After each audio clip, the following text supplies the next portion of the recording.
নিজের চোখে দেখা। কিছুদিন আগে একটা জানাজা পড়িয়েছে, খোদার কসম করে বলছে 6:30 ইন্তেকাল করেছে। হসপিটালের বিল দেনেওয়ালা নাই, 4 সন্তান। অ্যাম্বুলেন্সে ঘরে ঘরে আসবে, 1000-1200 টাকার বিল দেনেওয়ালা নাই। কি বুঝলেন? ক্ষণস্থায়ী দুনিয়া। মুমিনের কম থাকলেও আমি বলি, কেউ যদি এসে বলে হুজুর একটু দোয়া করেন, খুব পেরেশানিতে আছি, আমি তার হাত চুমু খেয়ে বলি তোমাকে মোবারকবাদ, আল্লাহ তোমাকে ভালোবাসে। পেরেশানি তো মালিক দেয়, এই জন্য এটা রহমত মুমিনের জন্য। পেরেশানি দেয় যখন ফেরেশতারা বলে আল্লাহ চাইতেছে চাইতেছে, টাকা পয়সা চাইতেছে, বলে এটা কি? বলে ফাসেক, দে বিদায় কর, বিদায় কর। তার চাওয়া চেয়ে বিরক্ত লাগে, বিদায় কর, কি লাগে দে। আল্লাহ 10 কোটি দিয়েছে, 100 কোটি দে, বিদায় কর।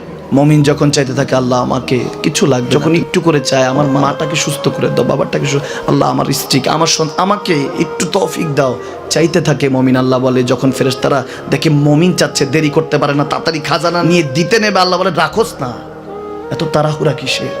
তার চাওয়ার মধ্যে তো প্রেম আছে, একটু চাইতে দেস না।